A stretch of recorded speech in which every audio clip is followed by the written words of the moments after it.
Wahai Bani Israel, ingatlah akan segala nikmat yang telah aku kurniakan kepada kamu dan sempurnakanlah perjanjian kamu denganku supaya aku sempurnakan perjanjianku dengan kamu. Dan hendaklah kamu merasa takut kepadaku.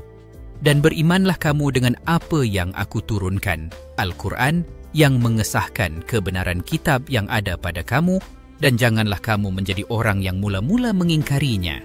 Janganlah pula kamu menjadikan ayat-ayatku sebagai harga untuk membeli kelebihan-kelebihan yang sedikit faedahnya, dan hendaklah kamu bertakwa kepadaku. Dan janganlah kamu campur adukkan yang benar itu dengan yang batil, seterusnya kamu sembunyikan kebenaran itu pula padahal kamu mengetahuinya. Dan dirikanlah solat, dan keluarkanlah zakat, dan rukuklah kamu semua bersama-sama orang yang rukuk.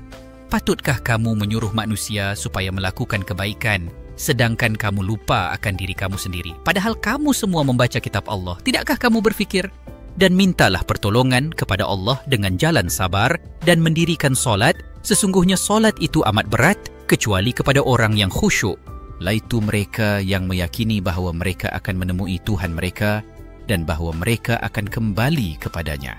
Wahai Bani Israel, ingatlah nikmat-nikmatku yang aku telah kurniakan kepada kamu, dan sesungguhnya aku telah berikan keistimewaan kepada nenek moyang kamu melebihi semua umat yang lain pada zaman itu.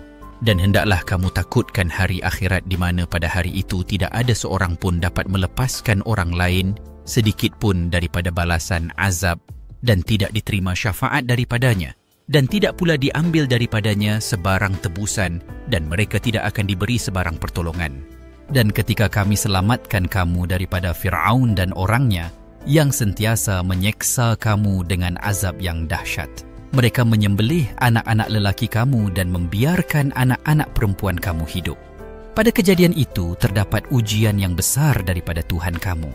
Dan ketika kami belahkan laut itu, Laut Merah, untuk kamu lalui kerana melarikan diri daripada Fir'aun, maka kami selamatkan kamu dan kami tenggelamkan Fir'aun bersama-sama tenteranya, sedang kamu semua menyaksikannya.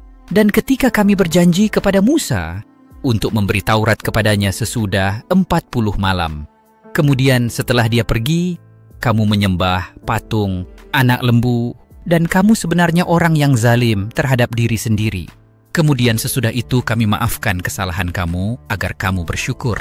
Dan ketika kami berikan kepada Musa kitab Taurat dan Al-Furqan yang terkandung di dalamnya pembeza antara yang benar dengan yang salah, supaya kamu mendapat hidayah. Dan ketika Musa berkata kepada kaumnya, "Wahai kaumku, sesungguhnya kamu telah menzalimi diri kamu sendiri dengan sebab kamu menyembah patung anak lembu itu, maka bertaubatlah kepada Allah yang menciptakan kamu dan bunuhlah diri kamu. Yang demikian itu lebih baik bagi kamu di sisi Allah yang menciptakan kamu, supaya Allah menerima taubat kamu itu. Sesungguhnya dialah yang maha penerima taubat, lagi maha mengasihani."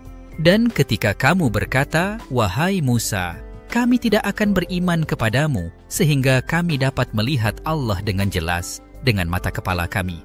Maka kerana itu kamu disambar petir sedang kamu semua melihatnya. Kemudian kami bangkitkan kamu sesudah kamu mati atau pengsan daripada sambaran petir itu, supaya kamu bersyukur. Dan kami telah payungi kamu dengan awan daripada panas matahari di padang pasir, dan kami turunkan kepada kamu manna dan salwa. Lalu kami berfirman, makanlah daripada makanan-makanan yang baik yang kami telah kurniakan kepada kamu. Dan mereka tidak menzalimi kami, tetapi sebenarnya mereka menzalimi diri mereka sendiri.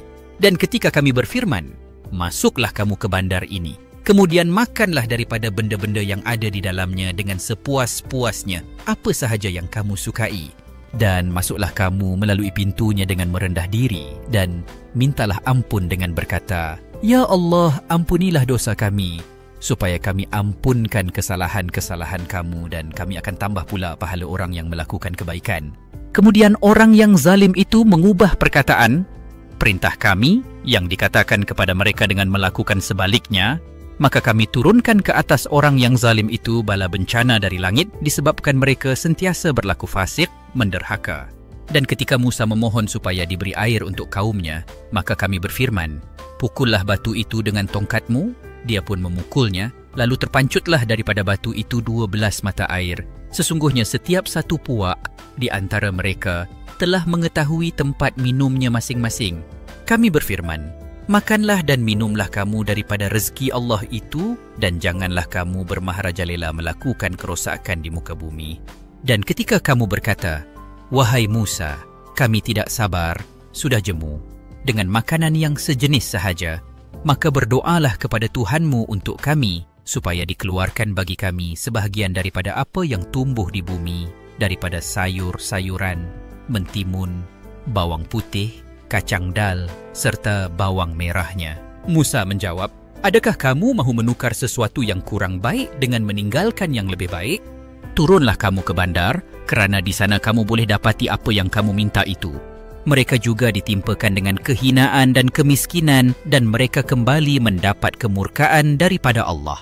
Yang demikian itu ialah disebabkan mereka mengingkari ayat-ayat Allah, perintah-perintah dan mukjizat-mukjizat yang membuktikan kebesarannya, dan mereka membunuh para nabi tanpa alasan yang benar.